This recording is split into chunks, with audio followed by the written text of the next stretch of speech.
you too. Welcome to the second installment of our new video series, Spectrum of Hurdles. My name's Ed Kuchum. I'm Shane Campfield. And today we are honored to have the author of the book, Autism Is A Blessing, Miss Patty Myers. Patty, thank you for joining us today. Thank you so much for having me. And you are a true inspiration to the autism community here in Orlando, with the Building Pathways program, with the Pathways School. One question I'd like to ask you, we're both from similar generations, is what growth have you seen in the autism community from when we were children to the modern day time? Awareness, I think, is probably one of the biggest things. People not just understand there is autism, what it is, what that means, how everybody is unique, so it's not a one-size-fits-all, that if someone has autism, there's varied challenges and strengths within it. But I think people are seeing the strengths more. I think we've made progress there. We still got to keep making progress, but I think when someone says, I have autism, I think there's a little bit more awareness of the value. Used to be like, oh, autism, no value. I think that's just my opinion, but I just feel like the more we talk about it and share, I think it's helping people understand. Excellent. That they can do a lot of things. Yes. Hello, Miss Patty. Hi. Hello, long time no see. Yeah. Technically, for those of you guys that did not know, I am a teacher assistant, TA, at Miss Patty's Pathways for Life Academy. And I met her the past year during one of our hurdle gigs, so I'm very grateful to have her in my life. Thank you for being here, Patty. Yes, and as I understand it, you have a documentary out there called Making a Killing. Can you please explain about that? Yeah. No. Unfortunately, my husband was killed in the hospital. So he had COVID, but the treatment really shut down his organs and such. So I'm standing up and trying to share that information with people. So not just about COVID, but just about deadly protocols that are given to patients and they don't know anything different. But just trying to give information so people know something like life did. Right, yes. And, God bless you and your journey, for what you're trying to put out there. Thank you for being a inspiration, not only to the disability community, but also, the whole hospital and, the whole COVID-19, yes, the medical field as well. So, just God bless you on your journey. And another question I have is with your son, Charlie. Yes, so what was the biggest hurdle, do you think, that you encountered being a mom of a parent for us? There were many hurdles. He's 22, and we're still having our hurdles. But honestly, the thing that just stands out more is potty training. Okay. It was one of the hardest things I've ever done. He didn't really care about it. He wasn't interested. And it really took me to my break. And also, I think, generally speaking, and everybody has different marriages and journeys there, but it really strains a marriage or a career. Yes. And so Tony and I decided to come together and be a team, and that helped a lot. It helped utterly, not just Turley. But I would say that is just school when he was young, like especially elementary through middle. That was,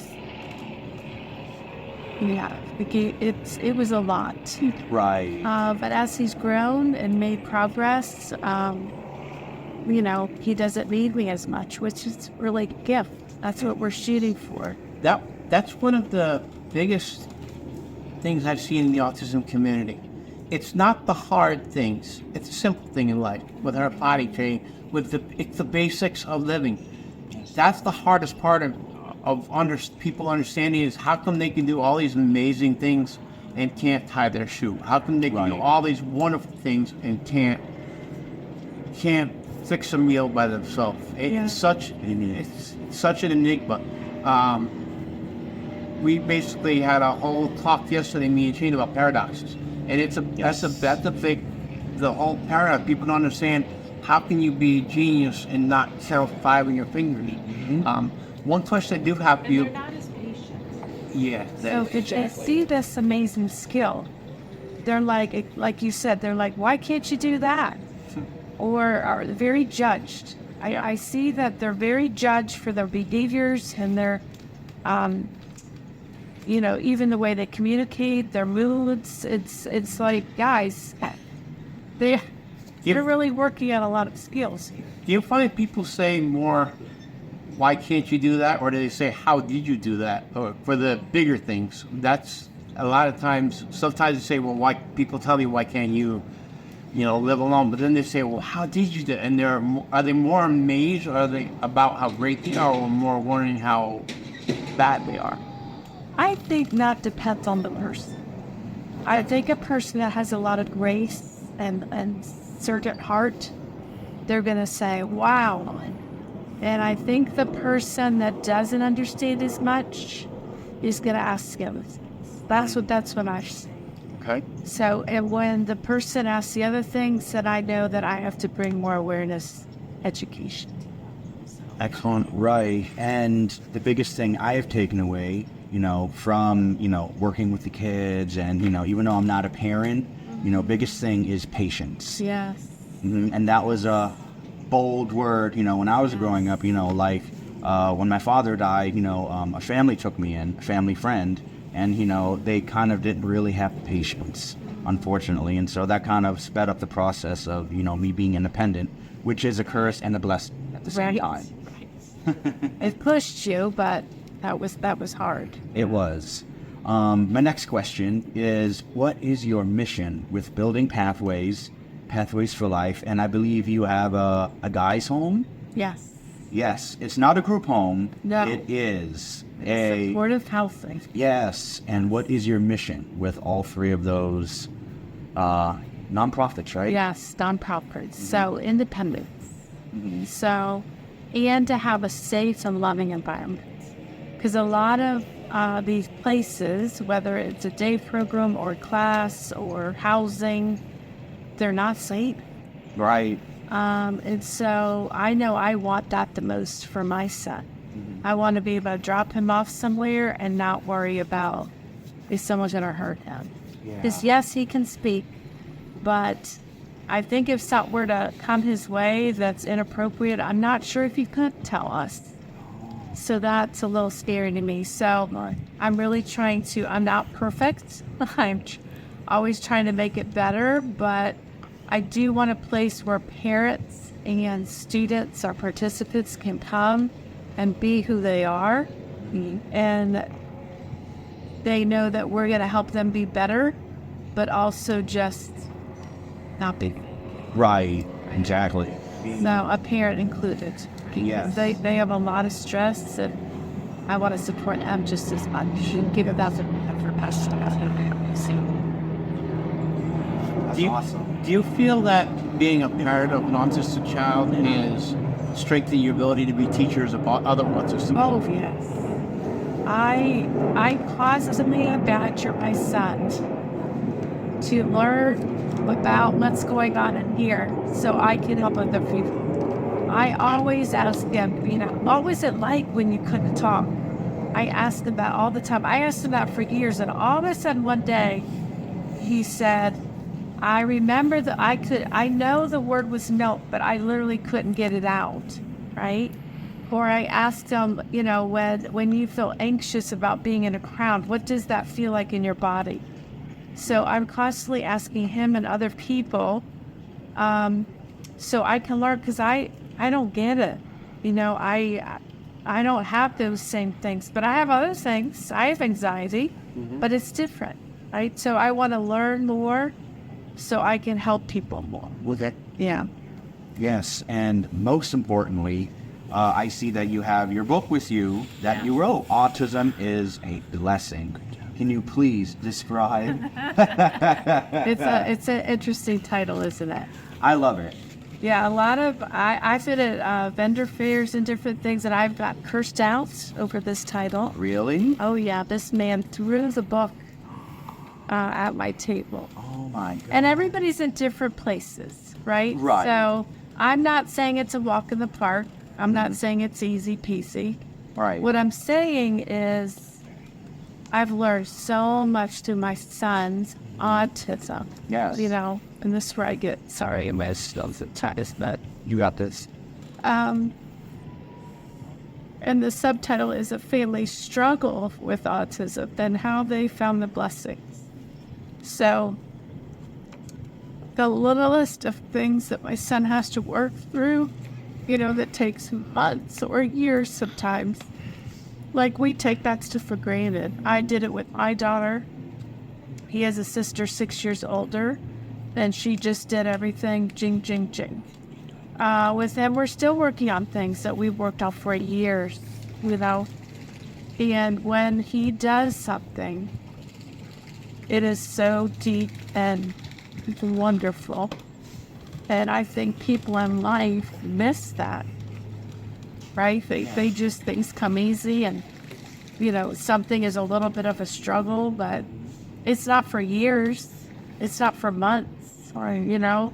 And to watch my son struggle so much, that's a hard thing. Absolutely. But then to see him like, I did it, that's the blessing. That's one of the, there's a many blessings, but Absolutely. I have to choose to look at the blessings. Because in the beginning, up to like middle school, that was hard to do. Yes. So, and even today, there's still some moments that I have to say to myself, there's a blessing in this moment right now. Because there's blessings in every moment. Correct. Even in the hardest, like when I lost my husband, that was a big one. But I'm seeing wonderful people, and that's one of the things in the autistic community. I mean, I have met such wonderful people, you know, so, yeah. How easy is it for a mixed family, say a family with an autistic child and a non-autistic child, to balance the love of showing the attention needed for the non-autistic child as well, to show that the autistic child is not favored, even though he needs some help? Is it hard for families to adjust that balance? Yes. How would you recommend that families overcome that? Well, I would say it was probably 6 months or so in. It wasn't a year, somewhere in there, where I said to my husband, we have to be, what's the word? I can't think of the word, but we have to be conscious. That's not the right word. Proactive? Yeah, conscious of spending time with Chelsea, my daughter. She was 6 years older than Charlie. Purposeful, or you know what I mean? Proactive, yeah. So not just, hey, we're going to do it once a week, but no, we're going to make it a priority. So we tried to do it where he would take her out or I would take her out, because many times, there were so many, we had to leave restaurants, theme parks, just name the thing, we had to leave it, and she didn't get to experience because of Charlie. So she is 28, and I think she still has some regrets as well. Yeah. And my husband and I tried our best, but I think she still is upset about that time that she got taken away. There was a movie I remember watching as a child called, I believe it's called Miracle on Lane 1, about the race car driver, the young kid with in a wheelchair, and how his brother suffered anxiety because all the parents took everything for him, had to take him to the hospital and miss his brother, things like that. Yeah. And I think it's important for parents to know that while we all have special needs, the world has special needs. And to treat an autistic child as separate from others is wrong. We really need to show equality. We really need to show fairness in all members of them. That's why I love growing up competing in Unified Special Olympics, where it was actually people in college were never competing in the same field as, right, and being equals. The world should be about being equal. True, yes. Very true. Yeah. I mean, they might have to go a different little pathway, but they should be included in everything. And that's one of my husband and I have advocated for years, just volunteered our time to work on this inclusion part. We're not just saying, hey, we have autism, move on over. We're saying that they should be in here, and let's figure out a way to include them, right? It might look different for some individuals, but we really need to do that. That's just being kind. And I love just talking about being kind, because that's really at the core of it's just being kind. Right. Yeah. And I know you and I have had a lot of conversations, about, that kindness, is the way to go with everybody. Right. I mean, unfortunately, most of the world, I think we have, came to the conclusion of, is that, once, that one bad thing happens, they're like, nope, they're done with you. Yeah. Or like, if you're rude one time, right. Nope, I don't want to hear from you again. Because if you think about it, our society is push the button, go to the next thing, right? All that's happening in our culture is that, and the culture currently is saying, you should have boundaries, you shouldn't deal with people. It's like, no, where's forgiveness? Where's grace? Where's... Right, but that's kind of this newer culture is kind of more selfish, and I don't need to work on this, and blaming others, but, I mean... That's a whole other topic. But it is. Unfortunately, the human ego and the human condition, are forcing us to be more selfish. But, the key is to get out of that and to be more humble. Right. And I think that, once that we start doing that, is I think how we could improve as a society. Yes. Not just with disabilities, but in general. Everybody. Yes, correct. We could do better. Do better. Now, at Hurdle, our motto is basically clearing hurdles to move mountains. What advice can you give the autism community to be able to clear those few hurdles so they can move mountains? Or anybody, not just autism. Anybody. Yeah, I mean, we just said it a minute ago, but I think just being kind and gracious. Yes. I teach my staff a lot that, a parent drops off their child, and they could be a little, I call it poking, they're a little grouchy. And I'm a mom of a child with autism. And then in the day, when I drop my son off at 8, I have had a full day. Just getting him to school and fed and teeth brushed and all. That was like a miracle. So I was exhausted at the start of the day. And so I think if someone's grouchy and a little bit irritable, right, where's the grace? Like, we don't know the whole story, right? It's not about us. So I think when we have hurdles of grouchiness or feeling stressed or overwhelmed, especially parents or people with autism specifically, you have to give yourself grace. You have to say, okay, that didn't work today. Tomorrow's a brand new day. The next hour is a brand new hour, and I do that. I struggle just as much, so I preach it, but I got to do it too, So I think if we can encourage each other to, just like I teach my students, take a breath, move back, because when you do that, it just comes down a notch, and that's all you need, right? Just to kind of breathe it out. And, make the right choices, because as soon as something comes out of our mouth or we use our hands in a way that are not appropriate, it's like you could say sorry, but you can't take it back. Right. Right? So really working on those, being kind.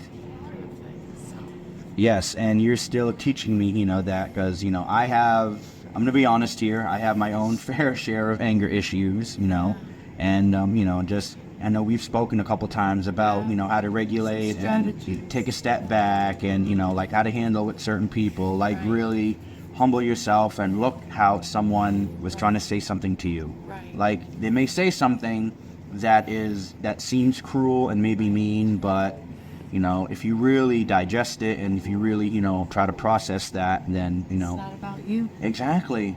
They're dealing with their own stuff. And usually when someone says something really mean to me, I immediately now, because I've done it so long, I'm like, they must have had a tough day today. Right. right? They must have, that's called grace, right? And so when we do that, we become kinder. We don't just come back at another, because what is Retaliate. this? What is that really doing?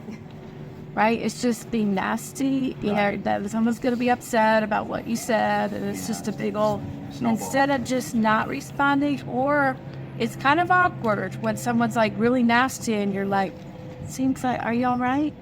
If people are like, don't know what to do with that. They're used to being like, Right. you're going back at them.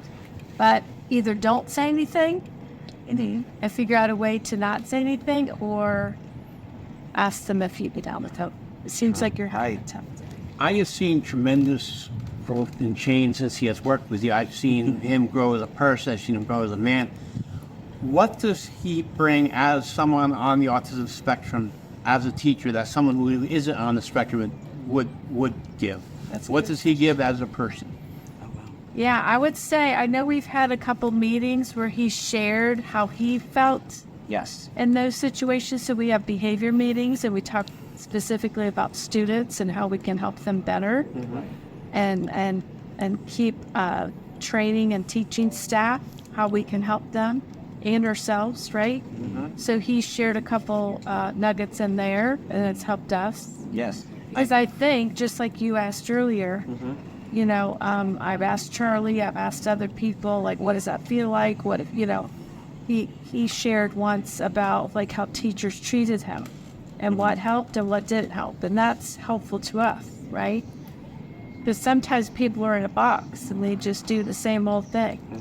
And they don't look at Shane or you or people specifically. Because just because he says he has autism and you say you have autism, you're two different people. Right, You have exactly. two different histories.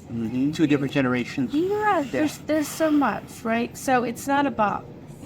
Do you feel 30 years ago that autistic person could have been a teacher, could have been, or is it the growth of the knowledge of what we've learned from this that's helped him become a teacher?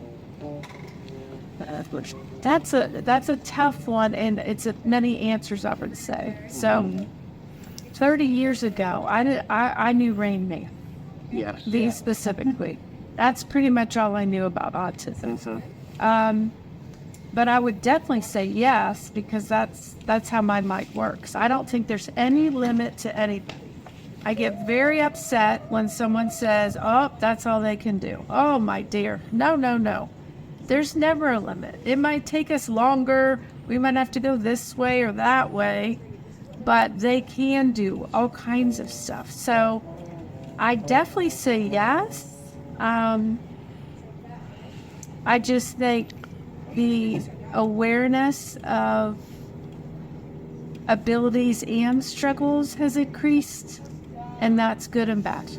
Right? So the awareness, maybe people are showing more grace, but then also I think the awareness brings, oh, you have autism, and whatever that definition is for them. Right. So I think that's where we got to really work on that. Exactly. Well, we thank you for coming out today. The Yes. book is Autism Is A Blessing. Yes. Check it out. It is a wonderful, wonderful read. We want to thank you all the time for all the work you do. Yes. And ladies and gentlemen, if you're watching this video, please, if you want to see more content like this, like our videos, subscribe to us. The more you subscribe, the more we can get our message out that autism is not what we are. Autism is just one hurdle that we have to climb the path of succeeding in anything we want to do in life. I'm Ed Kuchar. Shane Campfield, and we're gonna put a link at the bottom to Miss Patty's documentary called Making a Killing. So please check it out and please support her. She's a wonderful person, as you can see, and she deserves all the best. And thank you, Miss Patty, for being here today. Thank you so much. Yes, and Thank I'll see you after Thanksgiving break. Yes. Thank you, Ian. And remember, folks, we can always clear any mountains just by leaping one hurdle. Thank you.